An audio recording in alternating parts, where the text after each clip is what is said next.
ಶ್ರೀ ವೆಂಕಟೇಶಂ ಲಕ್ಷ್ಮೀಶಂ ಅನಿಷ್ಟಗ್ನಮಭಿಷ್ಟದಂ ಚತುರ್ಮುಖೈರತನಿಯಂ ಶ್ರೀನಿವಾಸಂ ಭಜೇನಿಶಂ ಆನಂದ ತೀರ್ಥವರದೆ ದಾನವಾರಣ್ಯ ಪಾವಕೆ ಜ್ಞಾನದಾಯಿನಿ ಸರ್ವೇಶಿ ಶ್ರೀನಿವಾಸ್ಯಸ್ತು ಮೇಮನಃ. ಕೃಷ್ಣಾಯ ವಾಸುದೇವಾಯ ದೇವಕೀ ನಂದನಾಯ ಚ ನಂದ ಗೋಪಕುಮಾರಾಯ ಗೋವಿಂದಾಯ ನಮೋ ನಮಃ. ಆಚಾರ್ಯರ ಮಧ್ವ ಪರಂಪರೆಯಲ್ಲಿ ಬರುವ ಎಲ್ಲ ಇತಿಶ್ರೇಷ್ಠರಿಗೆ ದಾಸವರಣ್ಯರಿಗೆ ನಿಮ್ಮೆಲ್ಲರ ಮುಖಾಂತರ ಶಿರಸಾಷ್ಟಾಂಗ ನಮಸ್ಕಾರ ಸಲ್ಲಿಸ್ತಾ, ಶ್ರೀ ರಾಘವೇಂದ್ರ ಸ್ವಾಮಿಗಳ ಆರಾಧನಾ ಸೇವಾ ಸದ್ಭಕ್ತರೇ, ಇವತ್ತು ವಿಶೇಷವಾಗಿ ನುಡಿ ಸ್ಮರಣೆ 279ನೇ ನುಡಿ ಸ್ಮರಣೆ ನಮನ. ಈಗಾಗಲೇ 278 ನುಡಿ ಸ್ಮರಣೆ ಭಗವಂತನ ವಿಶೇಷ ಅನುಗ್ರಹದಿಂದ ಯಶಸ್ವಿಯಾಗಿ ಎಲ್ಲ ಭಕ್ತರ ಮನದಲ್ಲಿ ನೆಲೆಸಿವೆ. ಇವತ್ತು ವಿಶೇಷವಾಗಿ ಆಚಾರ್ಯರ ಮಧ್ವ ಪರಂಪರೆಯಲ್ಲಿ ಬರುವ 25ನೇ ಯತಿಶ್ರೇಷ್ಠರು ಅಂತ ಹೇಳಿದರೆ ಭುವನೇಂದ್ರ ತೀರ್ಥ ಶ್ರೀಪಾದಂಗಳವರು. ಅಂದರೆ ಶ್ರೀ ರಾಘವೇಂದ್ರ ಸ್ವಾಮಿಗಳ ನಂತರ 9ನೇ ಯತಿಶ್ರೇಷ್ಠರು ಭುವನೇಂದ್ರರು. ಅವರ ಪೂರ್ವಾಶ್ರಮದ ಹೆಸರು ಲಕ್ಷ್ಮೀನಾರಾಯಣ ಅಂತ ಹೇಳಿ. ಸಾಧಾರಣ 14 ವರ್ಷ ಪೀಠದಲ್ಲಿದ್ದ ಮಹಾನುಭಾವರು ಶ್ರೀ ವರದೇಂದ್ರ ತೀರ್ಥರ ಶ್ರೀಪಾದಂಗಳವರ ಒಂದು ಕಾರ್ಯಾಧ್ಯಕ್ಷತೆಯಲ್ಲಿ ಬೆಳೆದವರು. ಪುಣೆಯ ಪೇಶ್ವಾರದಿಂದ ಸನ್ಮಾನಿತರಾಗಿರ್ತಕ್ಕಂತಹ ಲಕ್ಷ್ಮೀನಾರಾಯಣರು ವರದೇಂದ್ರ ತೀರ್ಥ ಶ್ರೀಪಾದಂಗಳವರಿಗೆ ಅಚ್ಚುಮೆಚ್ಚಿನ ಶಿಷ್ಯರಾಗಿದ್ದರು. ಅದಾದ ನಂತರ ವರದೇಂದ್ರ ತೀರ್ಥರು ಧೀರೇಂದ್ರ ತೀರ್ಥರಿಗೆ ಆಶ್ರಮ ಕೊಟ್ಟರು. ಅದಾದ ನಂತರ ಧೀರೇಂದ್ರ ತೀರ್ಥ ಶ್ರೀಪಾದಂಗಳವರು ಭುವನೇಂದ್ರ ತೀರ್ಥರಿಗೆ ತಮ್ಮ ಪೀಠಾರೋಹಣ ಕೊಟ್ಟರು. ಅಂಥ ಮಹಾನುಭಾವರು ಭುವನೇಂದ್ರ ತೀರ್ಥರು. ಭುವನೇಂದ್ರ ತೀರ್ಥರಂದರೆ ಅವರ ವೃಂದಾವನ ರಾಜೋಳಿ ಗ್ರಾಮದಲ್ಲಿದೆ.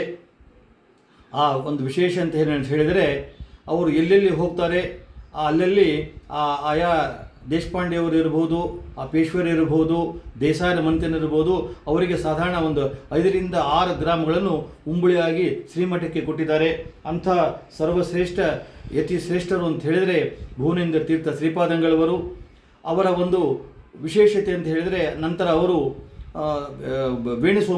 ಸೋಮಪುರಕ್ಕೆ ಹೋದಾಗ ಅಲ್ಲಿ ವೆಂಕಟರಾಮಾಚಾರ್ಯರಿಗೆ ಅವರು ಇವರ ಸಂಬಂಧ ಕಾಯ್ತಾ ಇದ್ದರು. ಯಾಕಂತ ಹೇಳಿದ್ರೆ ಅವರಿಗೆ ಒಂದು ಸನ್ಯಾಸಾಶ್ರಮ ಬೇಕಾಗಿತ್ತು. ಭುವನೇಂದ್ರ ತೀರ್ಥ ಶ್ರೀಪಾದಂಗಳವರಿಂದ ಸನ್ಯಾಸಾಶ್ರಮ ಸ್ವೀಕಾರ ಮಾಡಿದರು. ಇವತ್ತು ಸಮಾಜಕ್ಕೆ ವ್ಯಾಸ ತತ್ವಜ್ಞರ ಅಂತಕ್ಕಂಥ ಯತಿಶ್ರೇಷ್ಠರನ್ನು, ದಾಸ ಶ್ರೇಷ್ಠರನ್ನು ಕೊಟ್ಟಿರತಕ್ಕಂಥ ಕೀರ್ತಿ ಭುವನೇಂದ್ರ ತೀರ್ಥ ಶ್ರೀಪಾದಂಗಳವರಿಗೆ ಸಲ್ತಾ ಇದೆ. ನಂತರ ವ್ಯಾಸ ತತ್ವಜ್ಞರು ಶ್ರೀ ರಾಘವೇಂದ್ರ ಸ್ವಾಮಿಗಳ ಮಠದಲ್ಲಿ ಬಿಡಿ ಸನ್ಯಾಸಿಗಳಾಗಿ ಬೆಳೆದರು. ಬಿಡಿ ಸನ್ಯಾಸಿಗಳು ಅಂತ ಹೇಳಿದ್ರೆ ಸಂಸಾರ ಬಂಧನದಲ್ಲಿರ್ತಕ್ಕಂಥ ಒಂದು ಬಂಧನವನ್ನು ಬಿಡಿಸತಕ್ಕಂಥ ಯತಿಗಳು ಅಂದರೆ ಅವರೇ ಬಿಡಿ ಸನ್ಯಾಸಿಗಳು. ಅವರ ಒಂದು ಸಾಧಾರಣ ಎಷ್ಟು ಅಂತ ಹೇಳಿದ್ರೆ ಅವರು ಪೀಠಕ್ಕಾಗಿ ಆಸೆ ಪಡಲಿಲ್ಲ. ಯಾಕಂತ ಹೇಳಿದ್ರೆ ಅವರ ಮೂಲ ಅಂತ ಹೇಳಿದ್ರೆ ಒಂದು ಪಂಡಿತರನ್ನು ತಯಾರು ಮಾಡುವುದು, ಅದರ ಜೊತೆಗೆ ದಾಸ ಒಂದು ಸಾಹಿತ್ಯವನ್ನು ಬೆಳೆಸುವುದಕ್ಕೋಸ್ಕರ ವಾಸುದೇವ ವಿಠಲ ಅಂತಕ್ಕಂಥ ಒಂದು ಅಂಕಿತದಿಂದ ಸಾಕಷ್ಟು ದೇವರ ನಾಮಗಳನ್ನು ಮಾಡಿ ಸಮಾಜಕ್ಕೆ ಕೊಟ್ಟಂಥ ಕೀರ್ತಿ ವ್ಯಾಸ ತತ್ವಜ್ಞರಿಗೆ ಸಲ್ತಾ ಇದೆ. ಅಂದರೆ ವ್ಯಾಸ ತತ್ವಜ್ಞರು ಪೂರ್ವಾಶ್ರಮದಲ್ಲಿ ಶ್ರೀ ಗೋಪಾಲದಾಸರ ನೆಚ್ಚಿನ ಶಿಷ್ಯರು ಕೂಡ ಆಗಿದ್ದರು ಅವರು. ಅಂಥ ಗೋಪಾಲದಾಸರ ಶಿಷ್ಯರಿಗೆ ಇವರು ಆಶ್ರಮ ಕೊಟ್ಟು ವ್ಯಾಸ ತತ್ವಜ್ಞರಿಂದ ಕರೆದು ಇವತ್ತು ವೇಣುಸಂಪುರಕ್ಕೆ ಹೋದರೆ ಅಲ್ಲಿ ವ್ಯಾಸ ತತ್ವಜ್ಞರ ಒಂದು ಮೂಲ ವೃಂದಾವನ ಕೂಡ ಇದೆ. ಅಂದರೆ ಗೋಪಾಲದಾಸರಿಗೆ ಕೂಡ ವ್ಯಾಸ ತತ್ವಜ್ಞರು ಬೇಕಾಗಿತ್ತು. ಅಂಥ ದಾಸ ಶ್ರೇಷ್ಠರನ್ನು ಸಮಾಜಕ್ಕೆ ಕೊಟ್ಟಿದ್ದಾರೆ ಭುವನೇಂದ್ರ ತೀರ್ಥ ಶ್ರೀಪಾದಂಗಳವರು.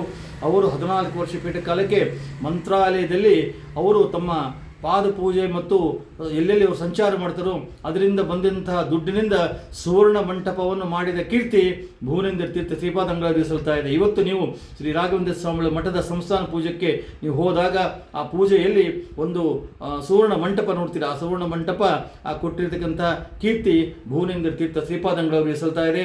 ಅಂತಹ ಭುವನೇಂದ್ರ ತೀರ್ಥ ಶ್ರೀಪಾದಂಗಳವರು ವರದೇಂದ್ರ ತೀರ್ಥರ ಕೃಪಾ ಕಟಾಕ್ಷಕ್ಕೆ ಪಾತ್ರರಾದವರು. ಅಂಥ ಆ ಮಹಾಮಹಿಮರ ಸಾಕಷ್ಟು ಶ್ಲೋಕಗಳನ್ನು ರಚನೆ ಮಾಡಿದ್ದಾರೆ. ದಾಸ ಸಾಹಿತ್ಯಕ್ಕೂ ಕೂಡ ಇವರ ಕೊಡುಗೆ ಅಪಾರವಾಗಿದೆ. ಭುವನೇಂದ್ರ ತೀರ್ಥರ ಸ್ಮರಣೆ ಮಾಡಿಬಿಟ್ರೆ ನಮಗೆ ಯಾವುದೇ ಸಮಸ್ಯೆಗಳು ಉದ್ಭವ ಆಗೋದಿಲ್ಲ. ಅಂತ ಭುವನೇಂದ್ರ ತೀರ್ಥರ ಸ್ಮರಣೆ ಮಾಡಿದಾಗ ನಂತರ ಅವರು ಮುದ್ದು ವೆಂಕಟಾಚಾರ್ಯರಿಗೆ ಆಶ್ರಮ ಕೊಟ್ಟರು. ಅವರು ಮುಂದೆ ಸುಬೋಧೇಂದ್ರ ತೀರ್ಥರ್ ಅಂತ ಹೇಳಿ ಅವರು ನಾಮಕರಣ ಆದರು. ಯಾಕಂತ ಹೇಳಿದರೆ ಆ ಸುಬೋಧೇಂದ್ರ ಇವತ್ತು ನಾವು ವರದೇಂದ್ರ ತೀರ್ಥರ, ಧೀರೇಂದ್ರ ತೀರ್ಥರ, ಭುವನೇಂದ್ರ ತೀರ್ಥರ, ಸುಬೋಧೇಂದ್ರ ತೀರ್ಥರ ಶ್ರೀಪಾದಂಗಳವರ ನಾಮಸ್ಮರಣೆಯನ್ನು ಮಾಡ್ತಕ್ಕಂಥ ಭಾಗ್ಯ ಇವತ್ತು ನಮಗೂ ನಿಮಗೂ ಎಲ್ಲ ಸಿಕ್ಕಿದೆ. ಭಗವಂತನ ನಾಮಸ್ಮರಣೆ ಯಾವತ್ತು ಬಿಡಬೇಡಿ.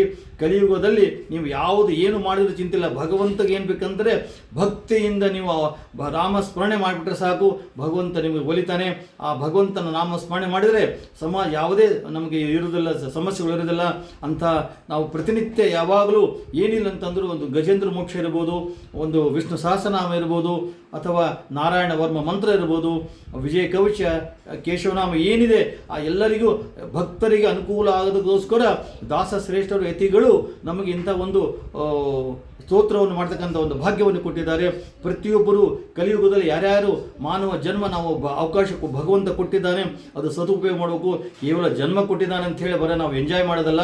ಭಗವಂತನ ನಾಮಸ್ಮರಣೆ ಪ್ರತಿನಿತ್ಯ ಮನೆಯಲ್ಲಿ ಮಾಡಿದರೆ ಆ ಮನೆಯಲ್ಲಿ ಆ ಸಂಸ್ಕೃತಿಗೂ ಕೂಡ ಬರ್ತದೆ, ಸಂಸ್ಕೃತಿ ಕೂಡ ಬರ್ತದೆ ಅಂತ ಹೇಳ್ತಾ ಇವತ್ತಿನ ನುಡಿ ಸ್ಮರಣೆ ಕೇಳಿದ ಪ್ರತಿಯೊಬ್ಬರಿಗೂ ಭಗವಂತ ಆಯುಷ್ಯ ಆರೋಗ್ಯ ಸಂಪತ್ತು ಕೊಡಲಿ.